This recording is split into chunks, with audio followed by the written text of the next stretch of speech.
अस्सलाम वालेकुम क्लास। आज हमारा बेसिक कंप्यूटर साइंस का 9th क्लास का हमारा पहला लेक्चर है, ठीक है।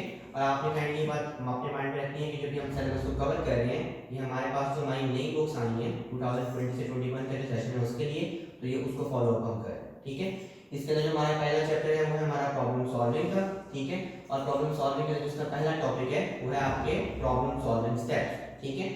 तो मैं साथ साथ काइंडली आपकी बुक से भी रीड आउट करता रहूंगा कि चीजें क्या मेंशन है। अब आपका बेसिकली जो प्रॉब्लम सॉल्विंग स्टेप्स हैं उसने आपकी बुक के अंदर 5 स्टेप्स मेंशन किए हैं, ठीक है।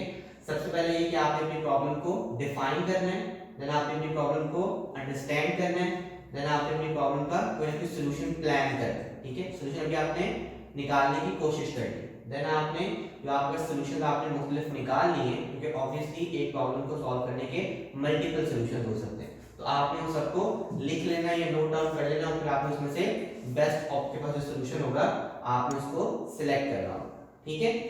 अब काइंडली हम आपकी बुक की तरफ चलते हैं कि उसके अंदर हमारे पास जो प्रॉब्लम सॉल्विंग स्टेप्स हैं, और जो हमारे पास पहला प्रॉब्लम है आपके पास डिफाइनिंग द प्रॉब्लम, उसके अंदर वो आपसे क्या बात करता है। अच्छा, डिफाइनिंग अ प्रॉब्लम जो है हमारे पास, उसके अंदर आपको कहते हैं कि a well defined problem is the one that does not contain any ambiguities. Ambiguities होती हैं हमारे पास जो मुख्तलिफ एरर्स आ सकते हैं, ठीक है। कहते हैं all the conditions are clearly specified and it has a very clear goal, it is easy to understand and solve. अब आपको बेसिकली क्या बताना चाह रहा है कि आपके पास जो आपकी प्रॉब्लम्स आती हैं, अगर तो वो वेल डिफाइंड है, मतलब ये कि आपके पास कोई ऐसी प्रॉब्लम आई है कि जिसका आपको ऑलरेडी पता है कि क्या प्रॉब्लम है, उसका क्या सॉल्यूशन आपके पास निकलना चाहिए, ठीक है। अब आपको क्या मेंशन कर रहा है कि उसके अंदर आपके पास जीरो एम्बिग्विटीज होती है, मतलब कि कोई उसके अंदर एरर आपके पास मौजूद नहीं होता। सेकेंडली आपके पास जो आपकी कंडीशंस होती हैं, मतलब कि अगर आपको प्रॉब्लम आई थी तो उसके जो सॉल्यूशंस होंगे वो आपको ऑलरेडी मेंशन है, आपको ऑलरेडी वो चीजें पता होती हैं, ठीक है। वो आपके पास क्लियरली स्पेसिफाइड होती हैं और आपको अपना एक गोल जो बड़ा क्लियरली पता होता है, तो इसलिए उनको सॉल्व करना भी इजी होता है।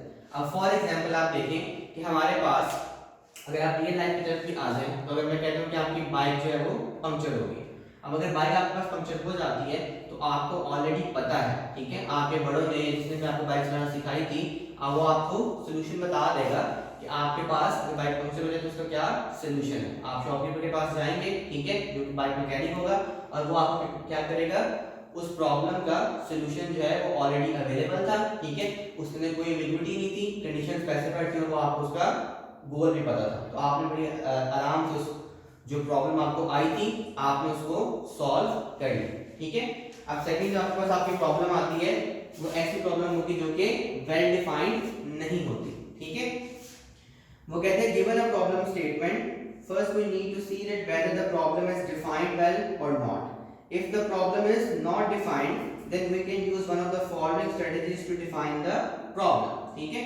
अब वो आपको बता रहे हैं कि अगर आपको जो प्रॉब्लम आई है अगर वो आपके पास डिफाइंड नहीं है तो आपने उसके लिए क्या करना है, ठीक है। वो आपको कह रहे हैं कि आपके पास 3 तरह के तरीके निकलते हैं, ठीक है। या तो आप बैकग्राउंड नॉलेज गेन कर सकते हैं, मीनिंग ये कि आप लोगों के पास जाएं, जो भी आपको प्रॉब्लम आई थी आप उसका सॉल्यूशन वहां से ढूंढने की कोशिश करें। सेकंड आपका सॉल्यूशन क्या है कि आप गेस कर सकते हैं, ठीक है। और जो तीसरा सॉल्यूशन है ये आपके पास सिर्फ कंप्यूटर की लाइफ में यूज होता है, ठीक है। रियल लाइफ में इसकी ऐसे इतनी आपके पास यूज नहीं है, ठीक है। बैकग्राउंड नॉलेज का मतलब है कि फॉर एग्जांपल मैंने कहा मेरी कार खराब हो गई, ठीक है। अब मैंने इससे पहले कभी कार नहीं चलाई थी तो मुझे उसका सॉल्यूशन नहीं पता होगा, तो उसके लिए मैं क्या क्या करूंगा, किसी ऐसे बंदे के पास चला जाऊंगा कि जिसको उसका सॉल्यूशन पता होगा, ठीक है। तो मैं बैकग्राउंड नॉलेज गेन करता हूं, जब मुझे नॉलेज मिल जाएगा तो मैं उसका सॉल्यूशन बड़े आराम से निकाल सकता हूं, जब वो बंदा मुझे गाइड कर सकता है उस सॉल्यूशन की तरफ। सेकंडली मेरे पास क्या तरीका होगा कि मैं गैसेस लगाऊंगा, ऑब्वियसली मैं फिर तुक्के लगाने लग जाऊंगा कि मैं उसका सॉल्यूशन की तरफ में किस तरह से पहुंच सकता हूं, ठीक है।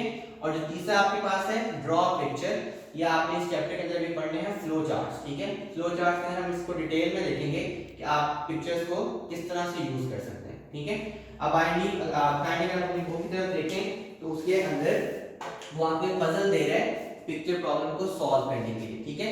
तो ऑब्वियसली वो जो डायग्राम थी मेरे लिए ड्रॉ करना थोड़ा सा मुश्किल है, तो मैंने उनकी फिगर्स को थोड़ा सा चेंज कर दिया है। अब हम इस पजल को देखते हैं और हम ये देखते हैं कि कंप्यूटर के अंदर हम किस तरह से पिक्चर को ड्रॉ करके अपने सॉल्यूशन की तरफ जा सकते हैं। अच्छा, ये हमारे पास हमारी पजल मेंशन्ड है, इसके अंदर हमारे पास पहले उसने 3 ट्रायंगल्स दी हुई हैं और अगर आप उनको ऐड करें तो आपके पास जो आंसर निकल रहा है वो 30 निकल रहा है, ठीक है। तो 3 आपके पास ट्रायंगल्स अवेलेबल है, तो आपने गेस करना है कि एक ट्रायंगल की वैल्यू क्या हो सकती है। अब अगर आप सारे मैथ को पढ़ते हैं तो ऐसे तो इतना मुश्किल काम ये नहीं है, हम सबको पता है कि ट्रायंगल की जो वैल्यू होगी वो आपके पास 10 होगी, तो ऑब्वियसली 10 प्लस 10 प्लस 10 आपको 30 को सॉल्यूशन यहाँ पे निकाल के दे देगा, ठीक है। नेक्स्ट डायग्राम में आपको कहते हैं कि ट्रायंगल तो आपके पास गिवन है, अब हमें ऑलरेडी ट्रायंगल की वैल्यू पता है वो क्या है 10, ठीक है। तो हमारे पास उसने आगे 2 सर्कल्स बनाए हैं, वो कह रहे हैं कि आपके पास सर्कल्स गिवन है और अगर आप इस पूरी इक्वेशन को ऐड करें तो आपका आंसर 18 बनता है। अब 10 तो ऑलरेडी आ गया, ऑब्वियसली पीछे 8 बचता है, तो 8 का मतलब हुआ कि हमारे पास ये जो 2 सर्कल है इसकी वैल्यू 4 बन जाएगी, मतलब ये इसकी वैल्यू भी 4 है और इसकी वैल्यू भी 4 है, ठीक है। तो यहां से आप ये बात निकाल सकते हैं कि जो 2 सर्कल्स हैं उनकी वैल्यू 4 है और ऑब्वियसली एक सर्कल की वैल्यू हमारे पास 2 हो, ठीक है। नेक्स्ट आपको डायग्राम में बताता है कि आपके पास ये 2 सर्कल्स हैं, उसको आप 2 स्क्वायर से माइनस कर, अभी जो हमारे सर्कल्स हैं ऑलरेडी हमें ऊपर से इसकी वैल्यू पता है कि वो 4 थी, देन जब हमने आगे मूव ऑन किया तो आगे हमारे पास स्क्वायर है, तो 4 में से आपने ऐसा कोई नंबर माइनस करना है कि आंसर 2 आ जाए, तो वो हमें आराम से पता है कि उसका हमें जो वैल्यू है वो 2 होगी। तो जो हमारे पास 2 स्क्वायर है उनकी वैल्यू होगी 2, तो ऑब्वियसली जो एक स्क्वायर है उसकी वैल्यू 1 होगी, ठीक है। सिंपल सी हमारी पजल्स थी, इस तीनों के लिए उसने आपको आंसर प्रोवाइड किया हुआ। अब वो एंड पे आपसे आंसर डिमांड कर रहा है वो क्या कि एक स्क्वायर, एक ट्रायंगल है और एक सर्कल, पहले हम उनकी वैल्यूज को लिख लेते हैं, ठीक है। सिंगल स्क्वायर हमारे पास उसकी वैल्यू 1 होगी, ट्रायंगल की वैल्यू 10 होगी और हमारा जो सर्कल है उसकी वैल्यू 2 होगी। अब आप बोर्ड में स्कूल को यूज करते हुए कि पहले आपने ब्रैकेट्स को यूज करना होता है, सॉल्व करना होता है, फिर आपने डिवीजन, मल्टीप्लिकेशन, एडिशन और एंड पे सब्ट्रैक्शन। तो ये वाला पार्ट पहले सॉल्व होगा, 10 मल्टीप्लाई बाय 2 आपके पास 20 आ जाएगा और 20 के अंदर जब आप 1 ऐड करेंगे तो आंसर हमारे पास 21 आ जाएगा। इस तरह की और पजल्स आपको वीडियो में नीचे लिंक पे मेंशन है, ठीक है, तो आप वहां से जाके इनकी प्रैक्टिस भी कर सकते हैं। तो हमारा बेसिकली जो पहला प्रॉब्लम था डिफाइनिंग, उसको हमने सॉल्व कर लिया है। अब हम मूव ऑन करते हैं सेकंड की तरफ, जो है जो कि है हमारा अंडरस्टैंडिंग द प्रॉब्लम। आप लोगों को जब भी रियल लाइफ में कोई इशू आता है तो जब तक अगर आपको उस इशू का जब तक आप उसको समझ नहीं सकते कि आपको प्रॉब्लम आई क्या है, तब तक आप उसके सॉल्यूशन की तरफ भी नहीं जा सकते, ठीक है।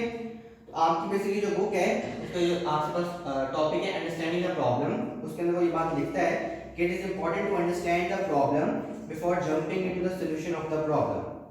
अब आगे वो आपको एक एग्जांपल दे रहा है, वो कह रहा है फॉर एग्जांपल अ रिडल और a puzzle can be answered only after it's clear understanding, कि आपको तब तक कोई पजल समझ नहीं आ सकती या आप उसका आंसर नहीं निकाल सकते कि जब तक कि आपको वो प्रॉपर्ली समझ में ना आ जाए। अब यहाँ पे वो आपको 3 मेन चीजें बताता है जो कि उसने मेटाफोरिकली मतलब कि महावराती तौर पे उसने यहाँ पे मेंशन की है कि पहले आपके पास एक प्रॉब्लम आएगी, आपने उसका एनालिसिस करना है और फिर इवेंचुअली आपके पास आपका सॉल्यूशन निकलेगा। तो इसको वो रेड के तौर पे उसने किया हुआ कि प्रॉब्लम आ गई तो आप रुकें, ठीक है, देन उसको मूव ऑन करते हैं येलो सिग्नल की तरफ, ठीक है, कि जहां पे आप रेडी होते हैं तो आप एनालिसिस करें। तो अब आप जब एनालिसिस कर लेते हैं फिर आपके पास मुख्तलिफ सॉल्यूशंस आ जाते हैं, तो फिर आप ग्रीन लाइन की तरफ मूव करते हैं और आप अपने सॉल्यूशन को इवेंचुअली अचीव कर लेते हैं। यहाँ पे उसने आपको एक एग्जांपल दी है, वो आपको ये कहते हैं कि अगर आपने किसी प्रॉब्लम को अंडरस्टैंड करना हो तो उसके लिए 5 W's जो है वो बहुत ज्यादा इंपॉर्टेंट होते हैं, ठीक है। वो आपको कहते हैं कि suppose your class teacher assigns you a task to prepare a list of students in school whose name start with the letter A, कि आपके जो टीचर ने आपसे कहा है कि आपकी जो स्कूल है उसके अंदर जिन स्टूडेंट्स के नाम अल्फाबेट ए से स्टार्ट होता है आपने उनके नाम लिखने हैं। The list is required in order to prepare alphabetically directory, और आपने इनको सॉल्व भी अल्फाबेटिकली करना है, आपका जो सॉल्यूशन है वो अल्फाबेटिक होना चाहिए।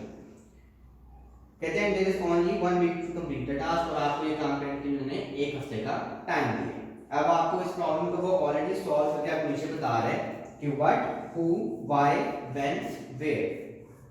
बट वो आपसे कहता है कि आपको ये प्रॉब्लम आई है, ठीक है, तो आपको बेसिकली एक्चुअली में मसला आया है। मसला क्या है कि आपने लिस्ट ऑफ स्टूडेंट्स बनानी है जो कि लेटर ए से स्टार्ट होती है, ठीक है, तो ये आपकी वर्ड थी। अब आपके पास टू है, आप काम किनके ऊपर कर रहे हैं, जो आपके स्टूडेंट्स होंगे। thirdly आपके पास y, आप ये काम क्यों कर रहे हैं, to prepare the directory of student, ठीक है। when आपने ये काम कब करना है, कितने आपको ड्यूरेशन दी गई है, वो आपके पास 1 हफ्ते का टाइम है। एंड वेयर, और आपकी मसला कहाँ पे आया, आपकी स्कूल लाइफ के अंदर। यहाँ पे जो प्रॉब्लम की जगह है वो आपका स्कूल है। तो ये आपके पास आपकी 5 W's मेंशन है। अब यहाँ पे जिसने आपको सिंपल सी एग्जांपल दी है, आप उसको रियल लाइफ के अंदर भी यूज कर सकते हैं, ठीक है, किसी भी प्रॉब्लम के ऊपर अप्लाई करके देख सकते हैं, ठीक है। जैसे मैंने अभी आपको ऊपर कार और बाइक का इशू बताया, तो आप लोग पर्सनली बैठ के उस इशू को लिखें और उसके ये जो 5 पार्ट्स बनते हैं उनको सॉल्व आउट करने की कोशिश करें, ठीक है। तो जो हमारे पास नेक्स्ट वीडियो होगी उसके अंदर हम फर्दर स्टेप्स को फॉलो करें।